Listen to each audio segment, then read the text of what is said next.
What's up, guys? We're Barry Tomorrow, and you're watching MoreCore.TV.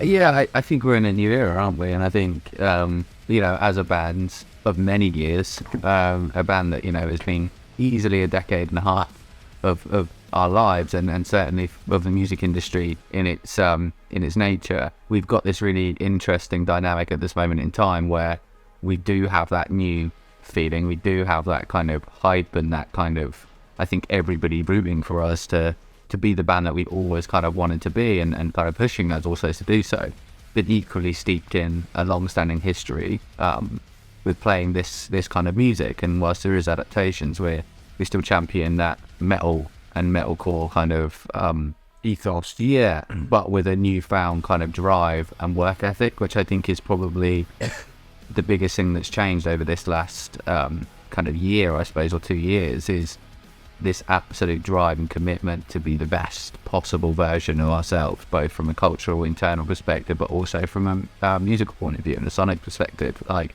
we don't want to mess around now. This is our job, and we take it incredibly seriously, Yeah, and I'd say, like, one thing that we're not is short of inspiration. Like, we're just really excited, to continue progressing musically. As a band, we're just all unified. There's no division in regards to, like, the end goal.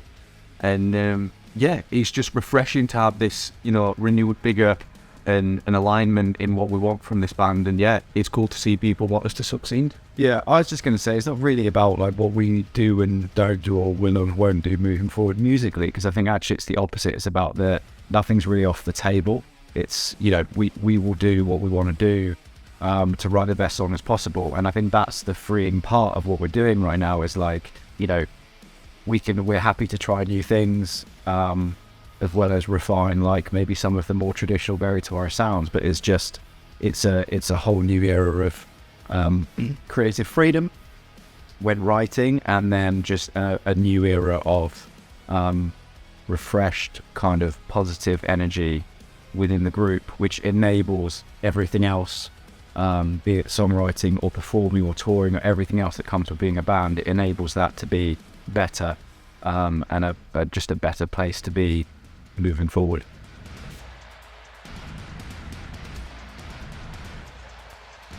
I think there's always pressure. Yeah, I think, as a band that has done this, as I said before, kind of a few times over now, and I think, you always want to get bigger. We're a band that wants to play to more and more people throughout the world, and really realise the kind of dreams and aspirations that we've got as a band. So there's always that kind of pressure, I suppose, back to the previous question around what Jacko said around this freeing element. And I think, there's two parts to it. One, we did a bit of a litmus test with releasing Life and Death, which really, I think, helped us be confident in how this album will be perceived, and certainly, how people will like this new kind of era of Barry Tomorrow, and both of which have done amazing things for us. So Death being probably one of our biggest songs to date, really, which is awesome. And I think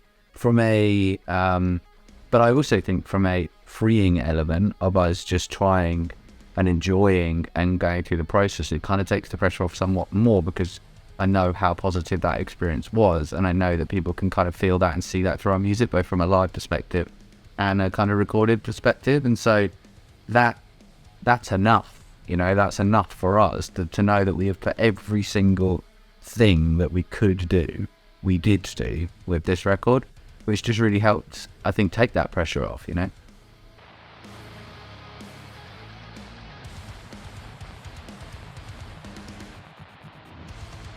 I actually feel that it was probably the most, obviously subjectively speaking, it was probably the easiest process in regards to creativity, mainly because we were all, again, just so in sync with what we were hoping to achieve. We all had that we wanted to service the song, and not our, own stamp on, the credibility of being like, oh, I own this idea, I wrote that idea. There was no self-fulfilling prophecy there. It was very much an authentic and organic process in writing, and we just had a lot of fun. I feel like we just went back to basics on what it is to be in a band, And then, you always talk about it being a very just fun process, and I agree with your sentiment on it. And I think especially the fact that Death came out while we were in the studio as well, that was like a big, because the uncertainty that it had not been kind of anything released to the public as the new lineup, and for that to come out while we were mid-recording, obviously we could celebrate it together, we could see how people were reacting to it, and that were like an extra kind of infused bit of confidence into what we're doing, that it were like people were accepting and they were supportive, and you could have that kind of conversation with people with some of our new music out. Yeah.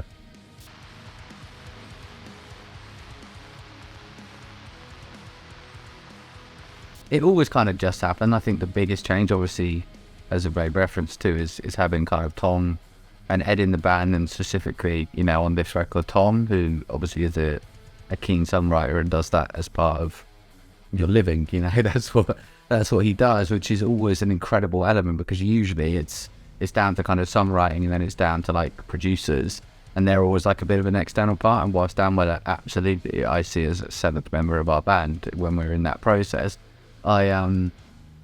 it was such a unique position to be in, to have somebody, one, that we trusted inherently, but also that has such knowledge in this space beyond just, you know, the instrument that Tom brings to the band. And I think, yeah, what that did then was create a whole new different pockets of writing. So it might have been, you know, Dawson's and Tom writing, it might have been me and Dawson, it might have been Dawson on his own, it might have been all of us together.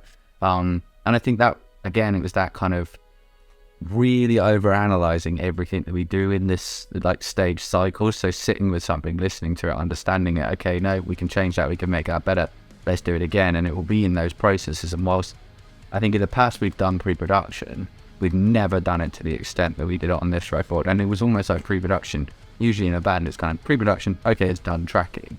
But actually this record, pre-production pretty much extended throughout production. So it was like, okay, right, let's try that, let's change that, let's write that, let's spend an evening of or a whole day really on some cases just experimenting and writing stuff whilst we're in the middle of kind of tracking, which I think that helped us all mentally feel that drive maybe, and that innovation that was happening at that time.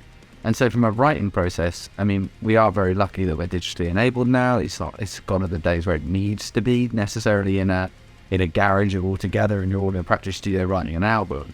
And I'm sure some bands still do that, but for us, we really use the technology that we have at our kind of disposal, which is sending kind of demo tracks that, you know, this day and age, some of those demo tracks sound better than maybe the production on some albums, you know. And certainly from when we started, the way you can make a demo sound, it can give you that same vibe of how you listen to a record and you hear it, you know. I think for me, the biggest difference there was the amount of vocal demoing that we did in those demo stages. So, you know, historically we as a band, we've dealt with, you know, having demos ourselves, obviously home recordings and things before we go in, but it's very much just music, and we refine that. But it's always felt vocally, no one really knew quite what was going to happen. I mean, obviously, you know, you'd be writing your parts and you'd have an idea, but particularly on the melodic side, like none of us really knew what was going to happen until we were in a studio and stuff was recorded. But with us being able to utilize like Tom and his kind of skills in that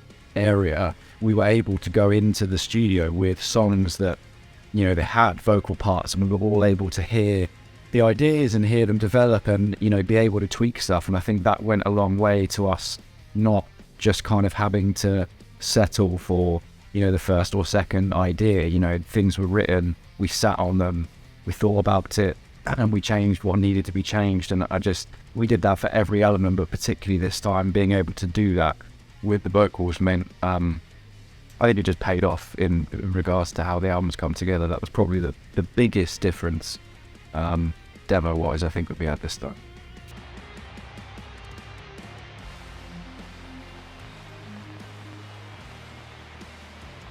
I feel like it was 3%. Because of the price, isn't it? Yeah, I mean, it's normal. And, people feel a certain kinship and attachment to the way things have been, but unfortunately, we do not live in the past, and we move on. Change is inevitable, and we welcome that with open arms. Yeah, I mean, we've got a fiercely loyal fan base as well, and like I know every band will say it, but ours is another level of kind of loyal to us. You know, as I've made reference to in many interviews around the fact that they are the reason as to why we've continued as a band, and so, you know, we do have to listen to our fans. We do have to acknowledge that things are kind of, you know, they're feeling a certain way, and I'm sure, you know, as we all did, you know, we felt uncertain and it's a crazy situation and we had to make decisions, and, you know, who knows what the future brings. I suppose the only message that I kind of really want to drill home and really reiterate to people is that often when people feel a bit of loss about, you know, what was, they akin it to what it would be in that form, and it wouldn't have been, is the biggest kind of thing to say to people, is that Bury Tomorrow would have crashed and burned, and as they know it, and it would have ceased to exist. And so this chasing of like Bury Tomorrow could be that if it was the old Bury Tomorrow wouldn't have been anything, because it was at that point not going to be a thing anymore. And so I understand that people will do that, and you know, music is incredibly subjective. It's an art form, and so for people, if they like older songs, they like older songs. That's their opinion. That's how they do it. If people like the newer songs better, that's their opinion, you know, and that's cool, and I'm all for it. One thing I would say is that to say that we're not a better band as fact is not fact, because we are a better band, because we put in more effort and more time, and we're more positive and more driven. And I think all of those things mean that we are a better band technically than we were prior. And so that's a really important distinction to make, I think. And hopefully it comes across in our music, and especially that attitude piece that we talk about a lot, which is that positivity of, we want this. We made a decision, and a conscious decision, to continue in the way that we're continuing. And if people are on board with that, awesome. If people aren't, that's cool. You know, and the online stuff, it's always going to be, you're always going to see stuff like that. And a lot of people talk somewhat nonsense online, if I'm honest. There's always an expert that thinks they know the ins and outs, and there's all these online sleuths and stuff that will write their own story and their own narrative, and that makes them feel better in life, and that makes them feel better in life. But it's not something that we need to really concern ourselves with, I don't think.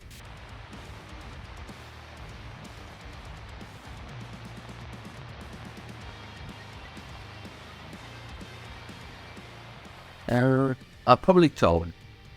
And the reason why, because he's very positive, and we like to say we're all positive, but Tom is another planet of positive. I mean, he lives in Tom's positive world. So, and I know we're talking about it like it's not here. He's active.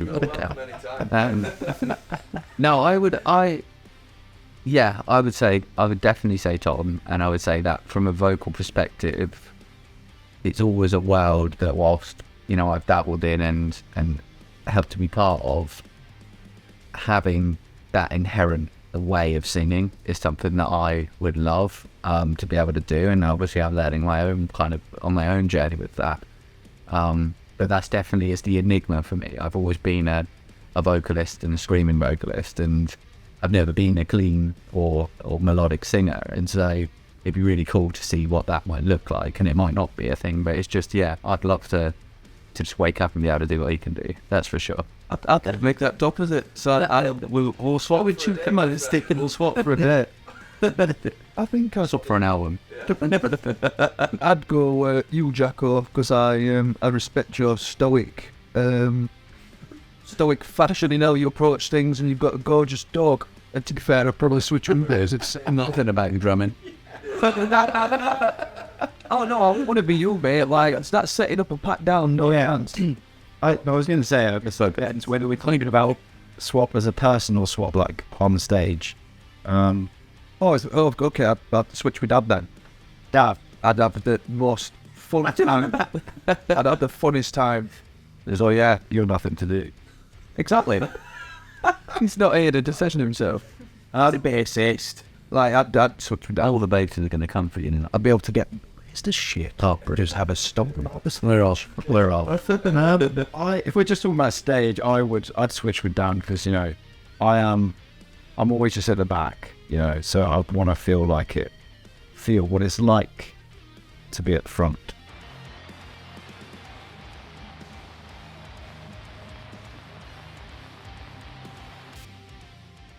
It's bloody good. Oh no, I'm gonna say really bloody good. I know. Yeah, and that's what we're on.